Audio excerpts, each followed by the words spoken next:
What do you think about the intensity from your teammates out there? Was there enough in the game? Did they give enough, do you think? What you mean? Your question of my teammates? I can't say. I am the referee, I'm not the coach. It looks good. He likes it. Nigel Owen's arm goes up. And Ireland have stolen the game right at the death.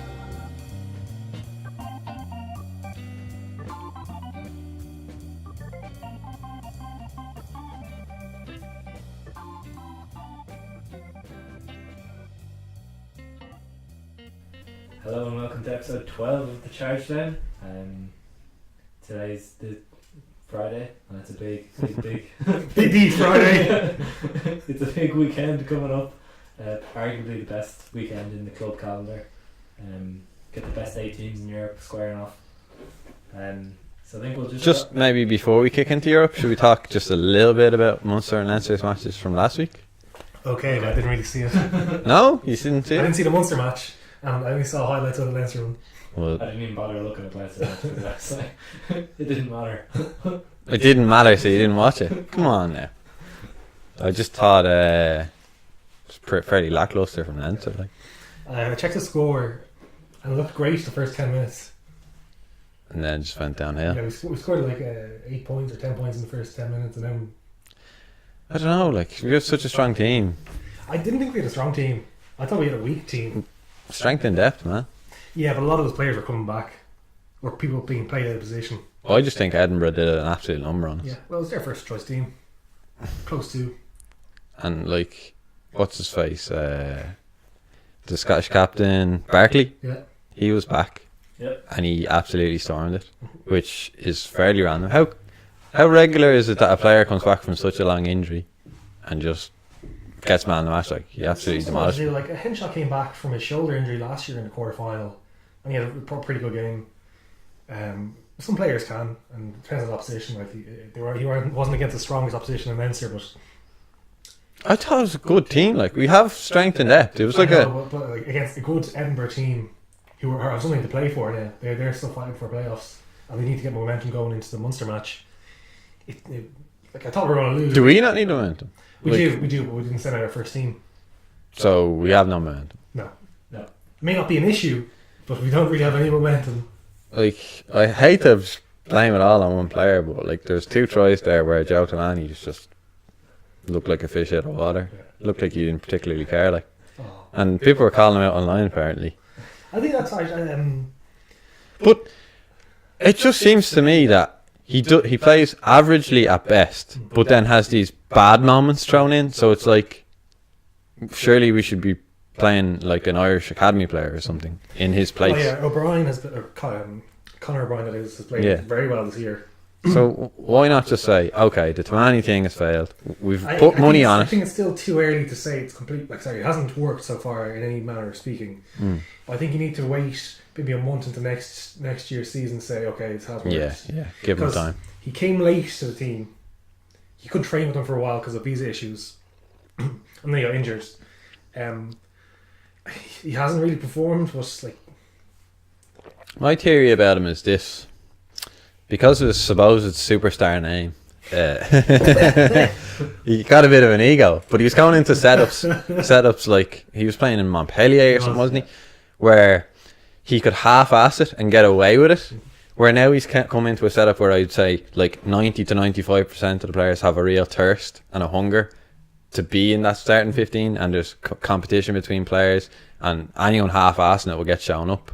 And I feel like maybe he couldn't get beyond that half-assing it. He's probably trying more, but he got accustomed to just like winging it, so he can't get fully back to that sort of competitive mentality, is what my theory about it. I don't think you'd be cast for Australia and you can play pro level and half-ass it. Like, some players. I don't know. Like, the French system just seems kind of toxic in terms of players not trying. There's an element of him being mainly a wing, and we're kind of shoehorning in centre. But it just hasn't worked for whatever reason. I don't think it's lack of effort. I think it just hasn't clicked. Low Maybe confidence. next year, that feeds into it. If you're not doing well and you get injured, your new place, new home, like, these things can all hamper performance. But like, next year maybe when he's gets run of games. But you sounded so positive at the start. You were saying he went looking, didn't you? He did. He went looking for to join Leinster. Apparently he might have taken a pay cut. He lost a good bit of weight. He looked a lot leaner playing for us than he did for Montpellier, and that's generally a very good sign. So I don't think he would be unmotivated or winging it or anything like that. Yeah, I don't think he's winging it necessarily. I just think it's like a hangover of the French system in terms of his mentality. Yeah. I don't know. Maybe Leo should stick with him, but I'm a bit reactionary, so I say, cut the guy, dump him. I thought Edinburgh played a really strong forward game against us. Yes. That's clearly where they beat us. Absolutely. It's funny, like a few years ago, he said to me, Glasgow have the great back line and weak forwards, and Edinburgh have the great pack. Like I say, that's completely topsy-turvy, but that's what happened. Edinburgh used to have like a lot of talented backs, but the forwards were a bit soft. Now it's the complete opposite, and Richard Cockrell has been great for them. Yeah. He really has. I think he's just trained them to a T. Yeah. He's given them the confidence and the structure to like believe in themselves. I think belief is a big thing. Yes. And you can see that they believe. They know they're going to score. They're solid on the possession. And like Leinster's defence the last few seasons has been great, as we often talk about. And they were just sort of doing what we did to teams last year, wherein they were just kind of camping on our line, doing reset plays, waiting for the opportunity, then running at Tamani. It's a smart move. But like seriously impressed with their back row. The back row, I think, if we want to move on to Munster, Edinburgh. yeah, Yeah. we're talking about Edinburgh. And Yeah, the first yeah, game up. That back row is very scary when you look at compared to Munster's. Barkley, Watson, and Mata. They're all very like that's one of the best back rows. That's a crazy good In back fact, row. that could be the best back row that's played this weekend. Yep. Mata has the most carries in the Pro 14, I think. Quite possibly. And they're effective carries as well. These aren't just nothing carries. Waving the ball around with one hand. The man's crazy. Like all three of them are really good carriers, I would Yeah. say. Hamish Watson kind of does everything. I think he's going to be an issue for Munster on the deck. I think he'd be an issue for Munster everywhere. Like No, but I mean specifically on the deck. They'll have to really. Peter O'Mahony will have to do his all 3 tackles, 9 meters gained effort to dislodge old Hamish. I think their wings and their wing and fullback are quite dangerous. Darcy Graham and Van der Merwe. Yeah, Van der Merwe is scoring loads of tries Yes, this season. yes. I think we've mentioned him before a little bit. He has the second most tries. He's like massive. He's big, He is. strong, great line breaks. Most defenders beaten this season. He's like I like watching him play. He's one of these George North type wings, I feel. And Darcy Graham again. Like I obviously I'm not very up on these players, but I hadn't really heard of him before last Six Nations. And I think I'm assuming Kinghorn's injured because he's not on the bench and he's not playing. So, but like Darcy Graham step in there and do a job. He sort of reminds me of that Sam Johnson guy in terms of he's slight, but he knows his game. Like Yeah. he'll run at you and run around you and trick you with his feet, and he's confident, doesn't fear the contact. There was that funny picture of him sitting on the player in the ruck during the Six Nations. Did you see that? That was great. It was happy Is that an face. advantage to No, it's just like shit like that, like win you over. the people's team. I think their captain McAnally, he had a great Six Nations. He'd probably be one of the players of the tournament for me. Their front row is very strong. WP Nell. I thought Nell had a bad-ish Six he's Nations. injured for most of it. Was he? He only played like a game or something. Yeah, obviously I don't remember him because he wasn't playing. I could be wrong. I remember him giving away a few penalties in the scrums. So I just looking at the man, he's probably lives for the scrums. Like, so if I see him failing in the scrums, I'm probably thinking he's not doing his job, but he obviously does more. Like, Their starting front row is good, and their bench front row is pretty good as well. Like it's Ross Ford, Adam Dell, and Bergen. Bergen, I think, has been decent whenever I've seen him. I think he played against us in the Six Nations, and he had a decent game, and that was an area we were looking to target. yeah, we weren't very effective in the scrum against Scotland, were we? No, like I think we probably traded even penalty wise. Munster's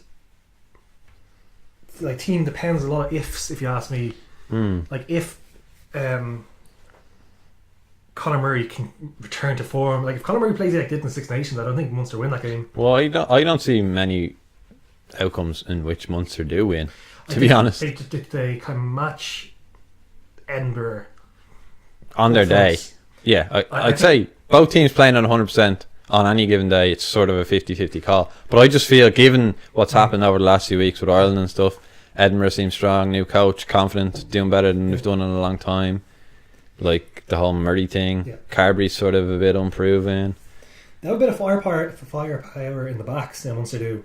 So I think that's their way to victory. They just need to keep it even enough up front, secure their own set piece ball, and hopefully their wings and their centres can do something out of it. Well, just looking at the Munster match last week against Zebre, like They struggled hard. it was for the first it was 50 minutes very or so. similar to our match against Zebre, Mhm. which was Zebre looked dominant in both, or not dominant, but they were there and thereabouts for like 60 minutes, and then both us and Munster blew them away. But I thought like Chris Farrell didn't look great. CJ Stander was all right, but you'd expect him to look better against Zebre. You know, I just feel it's all set up for an Edinburgh win. Yeah. It just feels that way. Yeah, as I say, Munster have too many moving parts. They need to be good on the day to win, in my view. I wouldn't be surprised if either of these teams won. Yep, like I think we were saying before we started, I think quietly both teams are confident that they can win, which should make it very interesting. I don't know much about the Munster camp, but I wouldn't say they'd be confident.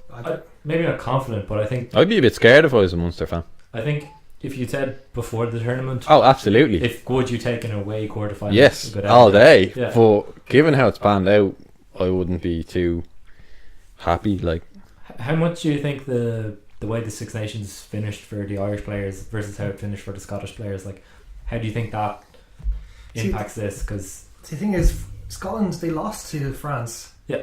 Drew to England after leading that game. they with should have Korea. won. So I'm not really sure how much they can get out of that. Well, like there'll be slightly more of a feel good factor, whereas with the Ireland one, there's like despair yeah, almost. there's a bit of soul searching and Like the Peter O'Mahony's, the Yeah, stats, no, the the stats. stats. He would have been called out on that. Like questions would have been asked of him and his teammates. I don't think Scotland are going to get much of a boost out of Six Yeah. Nations. Like we're kind of overreacting, but we still finished better than the higher than Yeah. we didn't lose to France. yeah. So to call this game, I reckon Edinburgh by like 3 points or so. It's like Munster have a good enough team out there to win that, but I think their forwards just really need to have a strong day, and Edinburgh forwards need to have a bit of an off day to that to be happening. I think the ref is one of the French ones. Gazer, perhaps? Yeah, it is. Gazer. So I think, if memory serves, he's a bit of a homer, or unless I'm thinking of the other French refs. They all kind of blend into one, apart from Poit. Yeah. All the others to me are just a melange of Frenchness, apart from Poit and his flamboyance. I think I don't know if the ref will come into it much because the teams feel so even. Well, the ref will come in even more if that happens. Do you think? Yeah.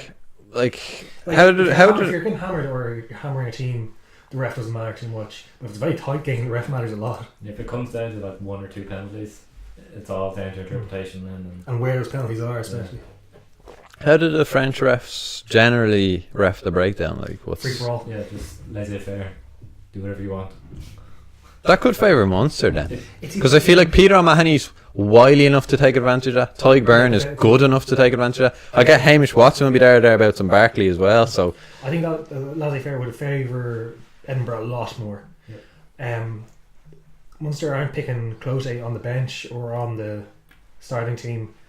I think he's probably their one back row who's like a groundhog essentially. So they're basically relying heavily on Byrne for turnovers. I don't know. O'Mahony can get turnovers. He can, But in the form that he's been in, it doesn't look. So would you have picked Clote ahead of O'Donoghue then? I would have. I haven't been paying attention to Munster's matches during the Six Nations, to be honest. Yeah, Clote didn't look right against Zebre, I have to say. I don't know who's just back from injuries, so he's fresh, I suppose. Clote actually got some soft ass yellow card against Zebre. Did you see it? No. No. It was Jesus Christ! Like he tackled a guy beyond the ruck at chest height. There was nothing in it, and he got carded. It was bizarre. Was there accumulation of penalties? No, I don't think it was. It's really bizarre. It was supposedly high tackle, shoulder to the. Face. He said he led with the shoulder, and I think one of the Munster players was.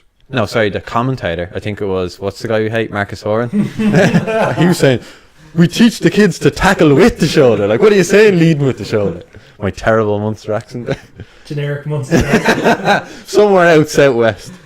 Just to give my call on the match, I would say close one, but I can't see Edinburgh losing. I hope they win. But at 2 semi-finals in the Aviva, like, that's kind of cool.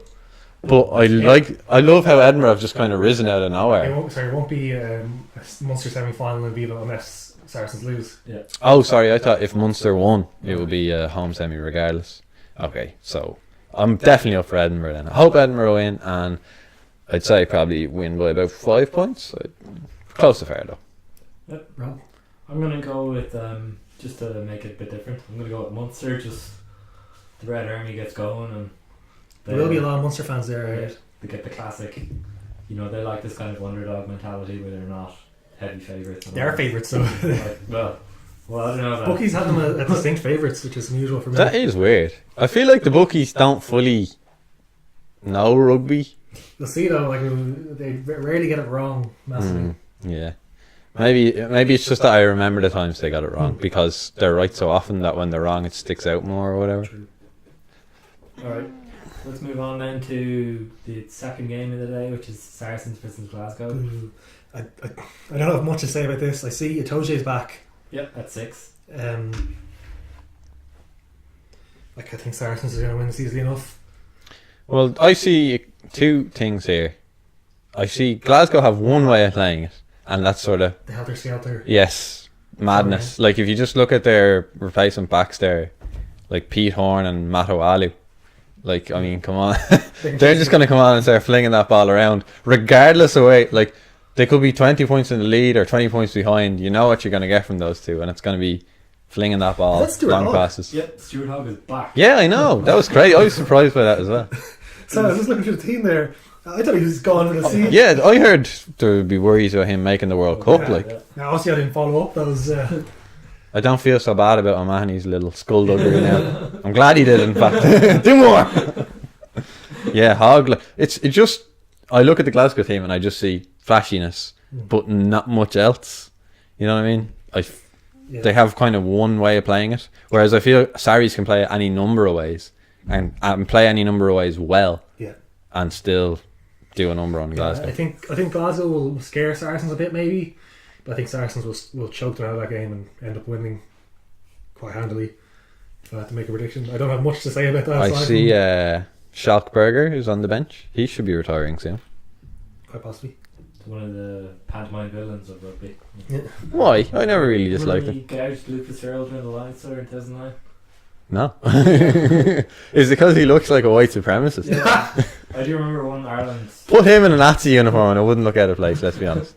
I remember exactly. I was in front of the corner. Yeah, saying the same thing. Yeah, the Core Park match. It was 2009. Yeah. The first match we played him against after Lions, and he scores a try in the corner and he goes boo and he kicks the ball into the crowd. That's the ultimate pantomime villain. Yeah. He knew what he was doing. But I think Sarries just have too much quality there. Like, I think Glasgow are just going to try and tire them out. Saracens seem big. Like they have a lot of big guys. Skelton, Skelton's big. yeah. Although he has downsized a bit. Itoje's probably not fully fit. Maybe not. Cruz is in there. He's big enough. Like, but the backs, Sarries' backs, like are quality. Liam Williams, he had a great Six Nations. Like, what? You can't kick to Liam Williams. You can't run through these massive guys. You have, who is it? That guy with the busted face at 12, their captain. Brad Barrett, like he's supposed to be some defensive god, so you're not going to be making much gains there. Yeah, I could see maybe Farrell having a bit of a brain fade, maybe, and sort of getting carded or something, doing something stupid. You won't get carded though. Throw a shoulder into Sam Johnson's face, killing the child, and it'll just be overlooked. Meanwhile, Clote gets a yellow card for absolutely nothing. Shall we move on to the next match? So we're all saying big Sarge win. Yeah, pretty much. I think it could be close, and I want it to be close. Yes. And I think we'll see some great play out of both of the teams, especially Glasgow. I think like they will do that helter-skelter stuff, and it'll be entertaining as fuck. Like, but Sarries just have too much quality. I think I think I'd love to see Finn Russell coming back to Scotland to play provincially. I don't think he will. I know, but like he is actually. It's rare to see it, and I don't know if it's an indictment to Scottish rugby, but it's probably an indictment to Northern Hemisphere rugby. In fact, he is what's the word here? X Factor player. Sizzle, man. Like you'd pay to go to see that, man. I would. True, but like 1 week he'll win your game, next week he'll lose your game. Like there's a reason there's not many players like that, because you can't afford to have them. I think he's getting more consistent, and he's getting less lossy. Well, I really his do. record doesn't back it up for Scotland. I don't know. I just feel it. Like I don't see him making as many stupid decisions. I think this would be the perfect game for Finn Russell. Yes, So not that I'm taking away from Adam Hastings here at all. I am. He's good. He's lovable. I love that little scamp. You can't not dislike the guy. But I think if Glasgow had a Finn Russell type character, it could sort of just swing it their way a little bit. Because they play that helter-skelter game that's real fast, real loose, and he suits that. But they don't have him, so Hastings makes a lot of line breaks. So I'm not sure he'd be making them against Brad Barrett though. No. Who is playing at 13 for Saracens? Lots of whiskey. He's Pretty good. he's out half. Yeah. It's interesting that he's not playing at 12, but rather at He 13. might be essentially playing 12 because they do that. They switch them in and out like. Say, excuse me. He might be playing 13 now. Mm. Shall we move on? So the main event. So then the other game, the game on Saturday, Leinster versus Ulster in the Aviva. Woo woo! we're all coming to this one. So yeah, Irish Derby quarter-final. Yeah, it'd be interesting to see how this pans out. Ulster have a lot of people back from injury, like who were maybe touch and go for this match. Moore, Henderson, Cave, I think, was injury risk. Marshall's back on the bench. They are missing some players still after all this, but it's not a bad team they have out at first 15. I think once you look at the benches, that's where the difference is. But I don't know, man. I think Roy Best is over the hill. I think maybe a bit, but Billy Burns, unproven. Darren Cave, well over the hill. Never really was on the hill anyway. Called out. Billy Burns is actually a big weakness in that team, because they have no one else pretty much. Like they've very poor options out half, which will hurt them in this game.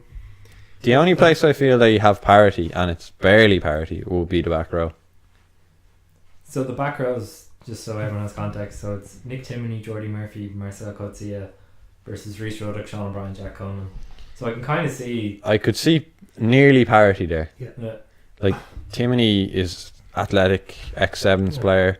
But he doesn't always perform to the highest level. Yeah, there's a reason why he doesn't get picked for Ireland and all that. So he's essentially Sean O'Brien. Sean O'Brien might perform better in this because I think our type 5 will do better than their type 5, and that always makes your That'll just free Shawnee up then. yeah I just feel like there'd be a confidence thing there with Shawnee. could be. And he might do that thing that I reckon he does, i.e. burn out in the first 30 minutes. Because We got Sleevey on the bench anyway. That's a big plus. Yeah, That's a that's big probably tips it in our favour then in terms of the back row balance, I would say.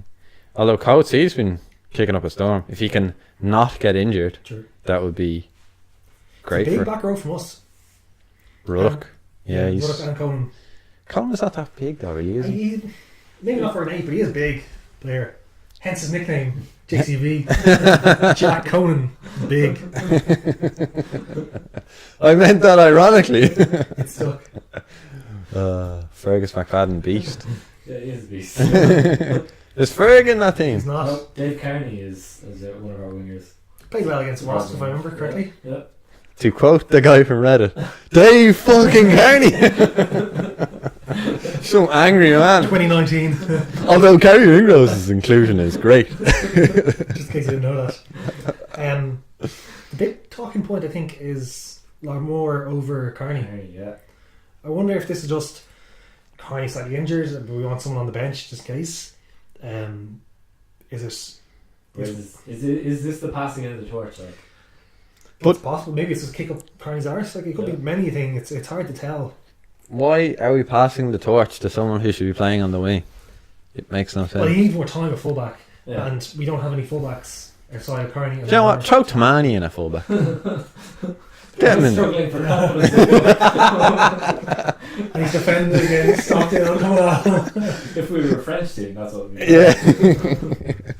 How does fullback sound to you, Tamani? You just start sweating in the corner. Like. One of the most pivotal positions in the game.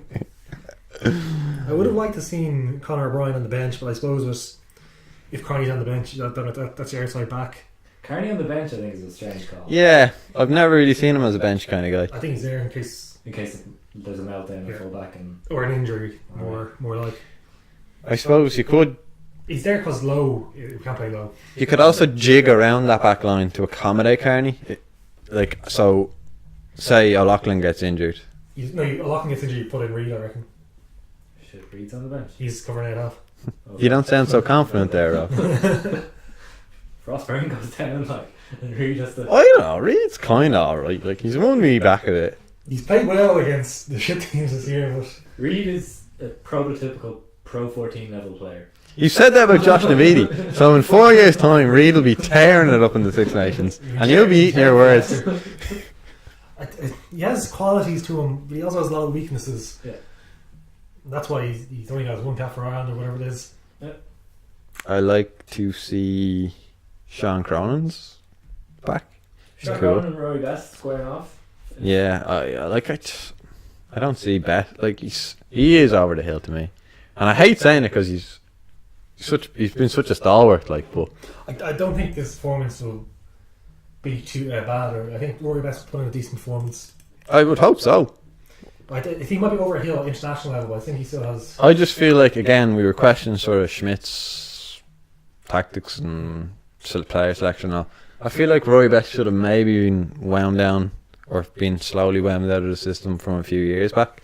Like, if he's captain, like last What year, age is he? 36, like. a bit, 37 perhaps. That's mad old for a hooker. I know, but the thing is, like last year he was captain of the team to Grand Slam. And So all he's, that. and you're not going to like, drop your captain and your. Okay, the year before that then. Yeah, but we wouldn't have won the Grand Slam then. The year before that.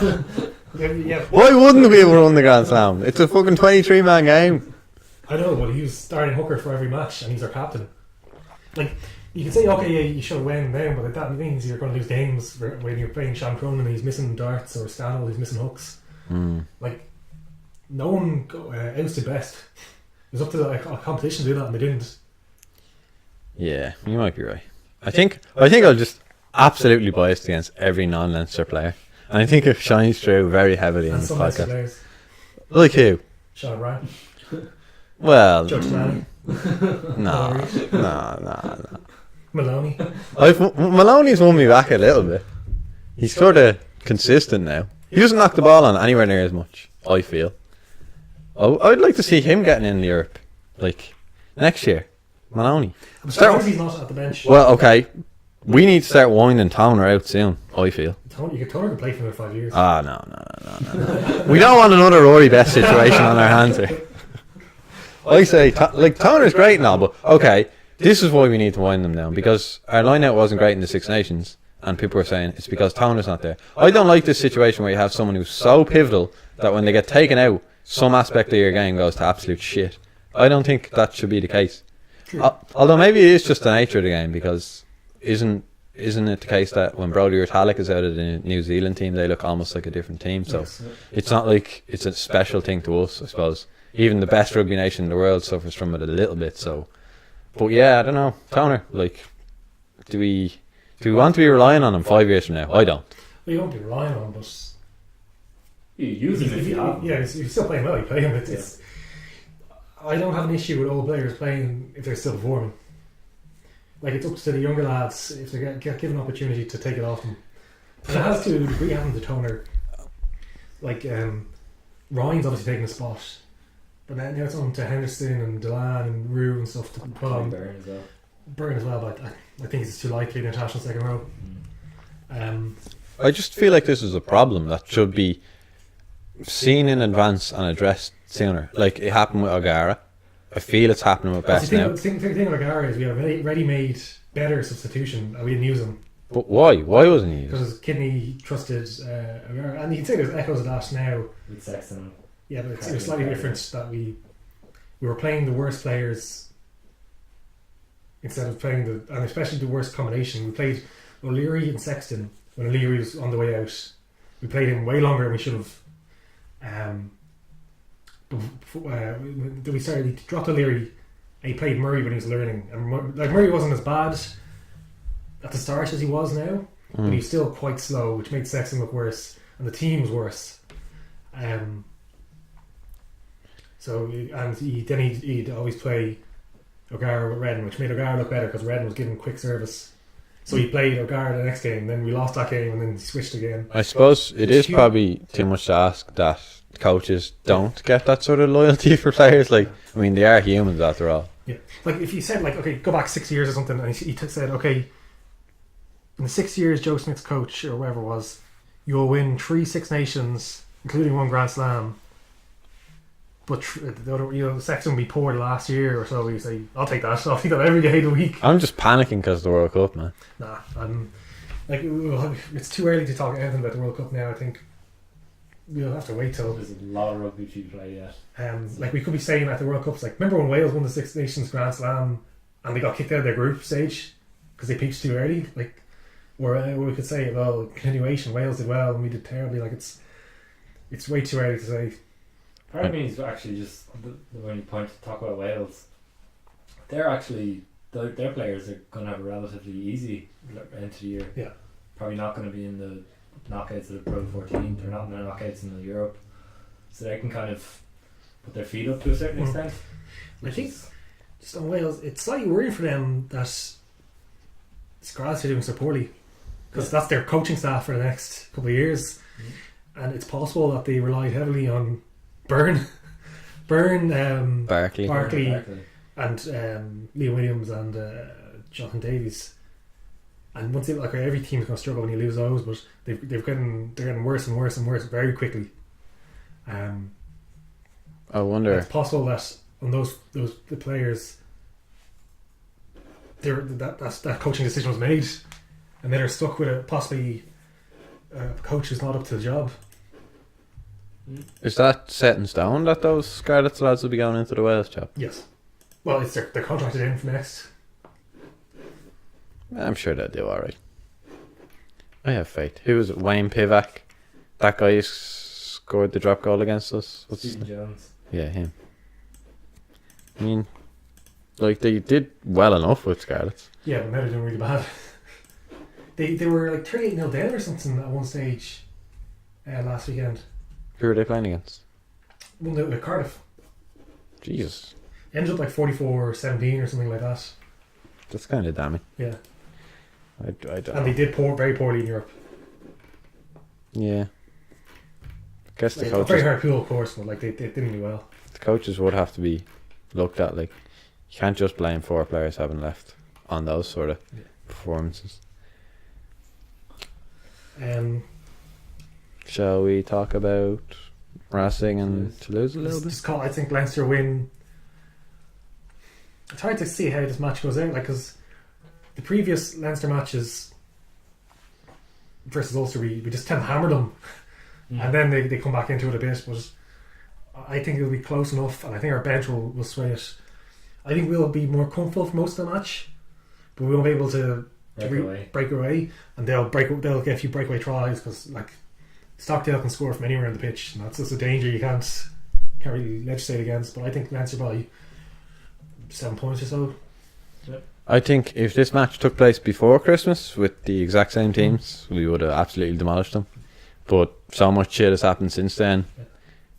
My confidence has been completely shaken. So I don't know. It happened in Ulster as well. I know, yeah, the whole Irish thing, they're involved in it a little bit, but I feel like the difference between our best and our worst is quite a bit more than their best and their worst. So if we were both playing at the same level of terribleness, they might be so accustomed to that that The trench, is it? They were born in the. we're used to it, like. But I mean, I'd say 75% of the time Leinster would win. I'm gonna say Leinster by like 15 or something. Could be right. Could be right. For me, I'm looking at it on. I think an interesting subplot is the number of Leinster players in that Ulster team, which I think is a bit unusual. So they've Jordy Murphy, Nick Timoney, Mark Moore, Eric O'Sullivan, John Cooney. Mm-hmm. So these are guys who Have a point to prove. they've a huge chip on their shoulders. Like Yeah. and like Jordy Murphy, like must be looking at like Sean O'Brien is directly opposite him, and it's a chance for him to really kind of That could be your World Cup spot. right there. Like And not only just Sean O'Brien, the entire Leinster back row Yep. could be in contention for World Cup. And if he plays them, you could get onto that playing. Marty Moore there squaring up against Keenan Healy, like showing that you can Yeah. still do it. Again, he's possible like to get onto. Make the plane. So I think it's going to be a very interesting game. John Cooney as well. He could Yeah. probably he's- should make it because he Yeah. has that boot on him. You know. Him against Luke McGrath is that's a big game. Like I thought Luke McGrath was disappointing the last match against Edinburgh. He didn't do a whole lot. Like, was it his first match back or something? I think it was. Close. Yeah, so I mean, we can excuse him in that regard, but you know, that's someone you want to be kicking on. I think I'd go with Cooney just purely because of the boot. I think that's almost invaluable. You know, and Sexton is shaky on the boot lately, isn't he? They're calling up Murray to take.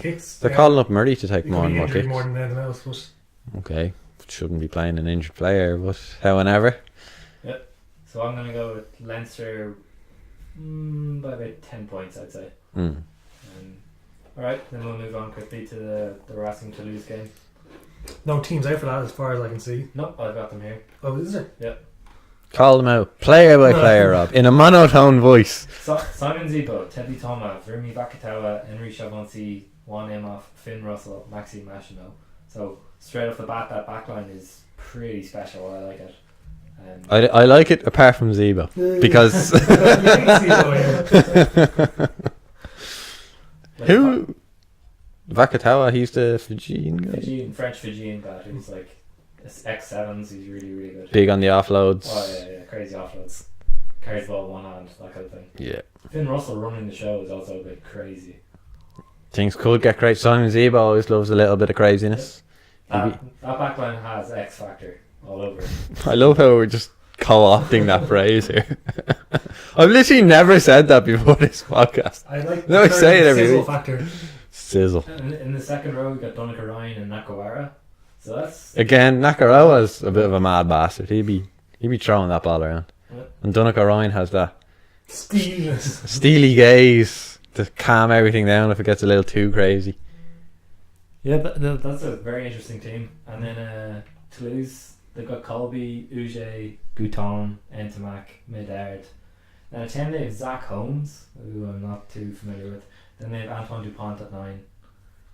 And their forwards, yeah. Richie Gray in the second row, which is good. Jerome Quino at 8. That could be a good enough team to win. Well, I mean, I'm looking at the top 14 table here, and Toulouse are doing very well. yeah, Toulouse are kind of fairly much out in front. Like Racing around 56, Toulouse around 76, so 20 point swing.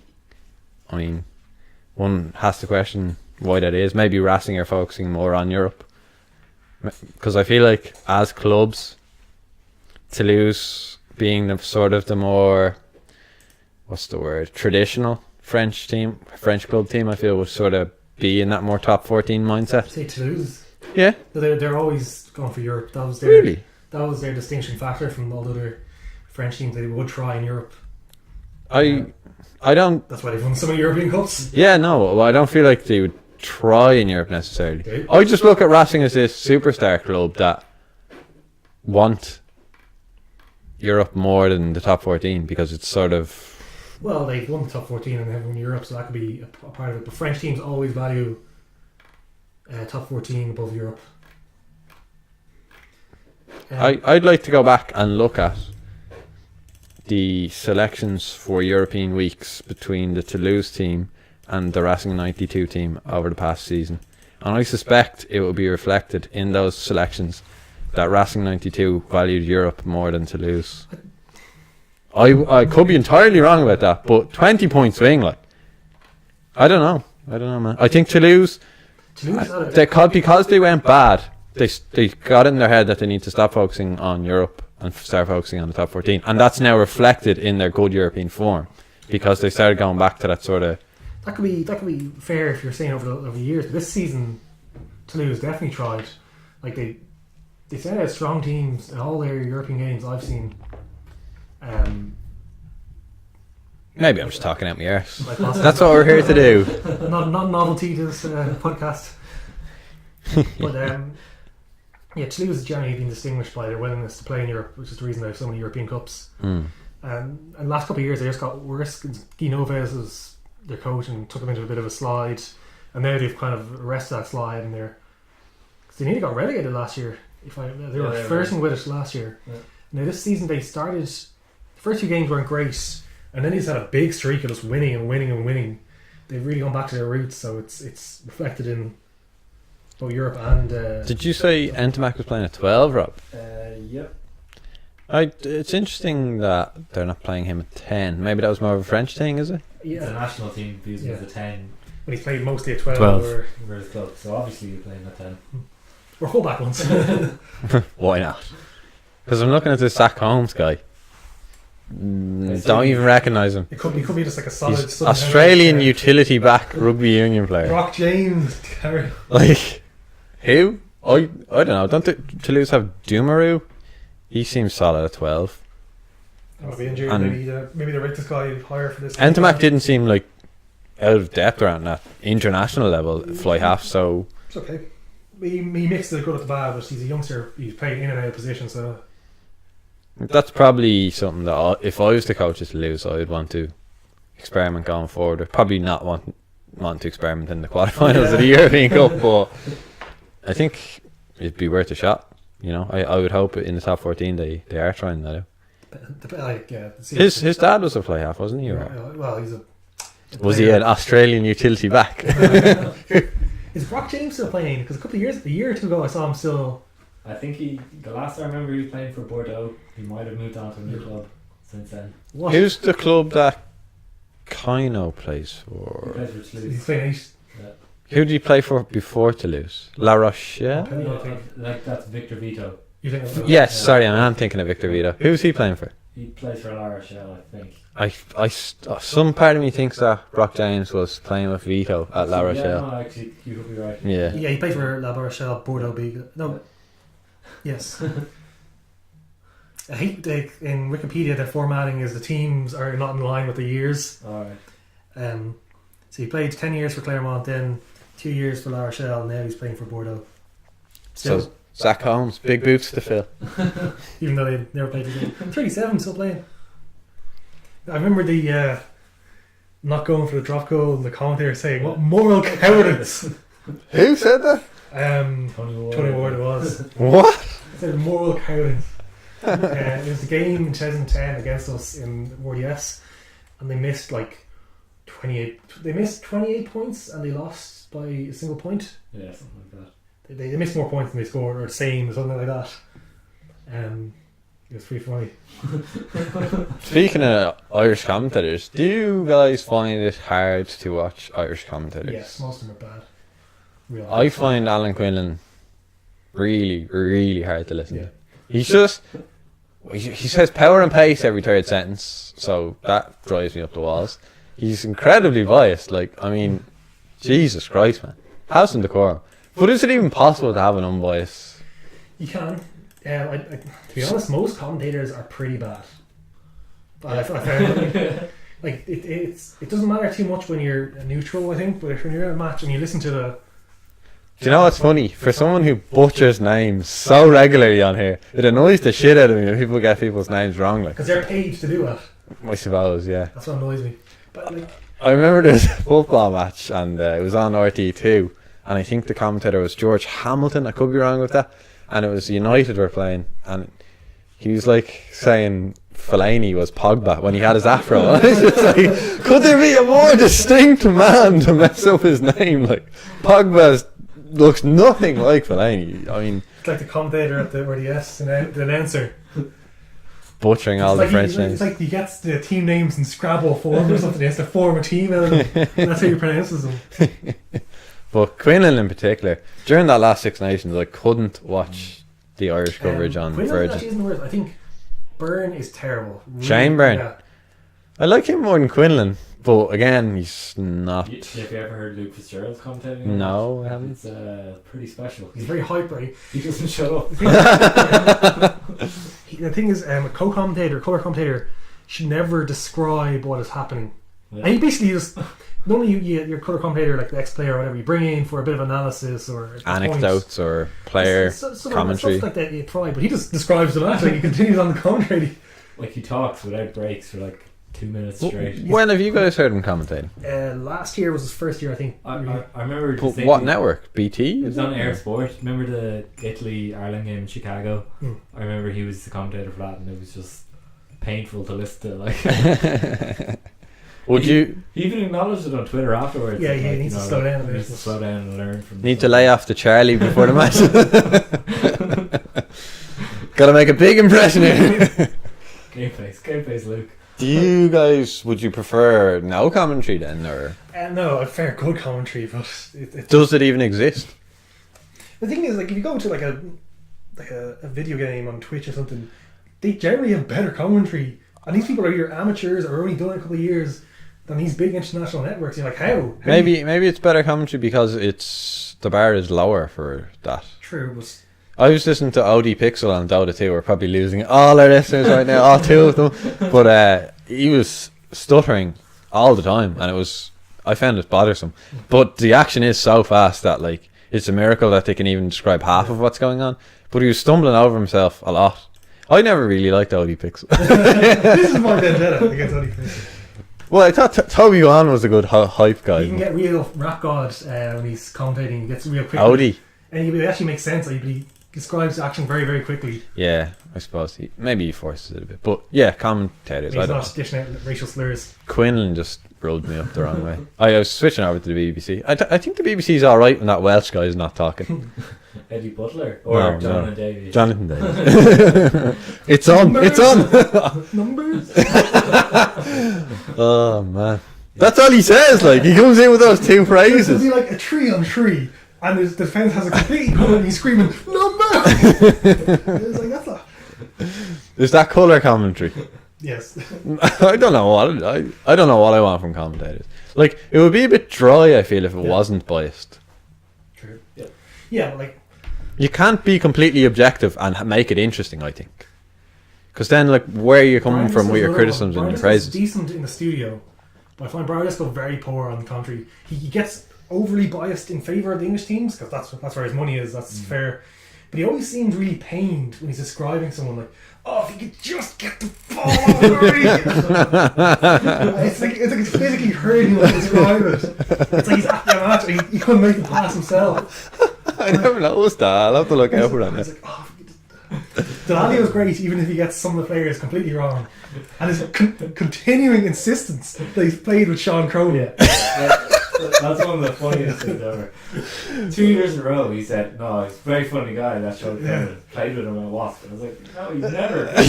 You played with Hayden Vardy at Wasps. Oh god. And then the next 2 years, like, yeah, the character in the dressing room, you never played him. I thought I was like, maybe it's a loan deal. No. it was an interesting choice. They had Dylan Armitage on, I think, on the British coverage for one of the French matches. Or was it, sorry, it was the Toulon match or the Toulouse match or something. And I just know that whoever was responsible for booking the talent fucked up the teams or whatever, because he was the Toulon stalwart, wasn't he? Yeah. And they had him on for the Toulouse match. I think it might have been against Leinster. And I like, why would you have a Toulon stalwart on to talk about Toulouse? Maybe someone with experience in the French league, and he's English. Maybe it just seemed odd to me. I thought, like, Well, why it's not? also that they have him for matches, like more than one. I think Hugo Monye is pretty good. I like him. He's a bit of a cheeky chap, like the Bants. That's the one thing I'd hold against BT Sport is that they love the bands. Yeah, Austin Healy's awful. Yeah, Austin Healy. He's a character. Just like most of them, just aren't good. Yeah. Some of the English ones are good now, in fairness, especially on BT. Flatman can be good. Most of the time I was talking to you online and I was saying about Doddy Weir. Saying like I was like, what's wrong with this guy? This commentator, he's not great on the speech, and it turns out he has like motor neuron or something. I was like, oh god, this beloved Scotsman of days of yore who's fighting for the charitable cause of like ending motor neuron, and I'm calling him out. Yeah. If only I knew. I look like such an ass. So Racing Toulouse, a bit of a diversion there. Who do you think I think will Racing will win. Racing, okay. Toulouse could win, If they do win, it's It's home great semi for plus, us. yeah. assuming we win. Yeah. It'll be just a story if we lose. Then, because I mean, also we get a home semi. Actually, I think Toulouse will get a home semi. Then I'm not sure. that's something to be looked up for next week if we Yeah. lose. And the Connacht scale, Shell Sharks, just to give you an update, 7-3 To to Sale. why would Connacht feel the weaker team for that? They're focusing on the league. They're very close. To try and get European qualification, is it? No, to get into the The playoffs. Like they're close to the playoffs, but they're hovering in between. They're in Conference A, aren't they? Yeah, they're on our own. So whatever, Yeah. whatever one we're not in. I think in our one it's us, then Treviso and Ulster are kind of duking it out for second spot. Yeah. Edinburgh are also. Thereabouts. Yeah. See, the thing is, even if Connacht won tonight, they'd still have to go probably away to another decent team. And Claremont are going to win that tournament most likely. Yeah. Am I wrong in saying that the winner of that tournament gets into the next I'm not Premier sure. version? I'm not It used to be like that, didn't Yeah, it? there's- Because we qualified for Euros 1 year by doing that, didn't we? Remember we had the final against Stad in the RDS? It used to be, if you won that, you get another spot for your nation. So Connacht went in. Oh yeah, I But remember now that it's changed completely. conversation. Now, if you win it, you don't get them. Yeah, Okay, so it's devalued in that sense. Yes. big time. Shall we call it there? I think we should. Yeah, I think that's it. Alright, cool. Shout out to our Scottish fan on Oh, yeah, YouTube. shout out to the Scottish guy, Jesse. If you made it this far in, he definitely turned off sickened at the Doddy Weir comments. Alright, okay, we'll leave it there.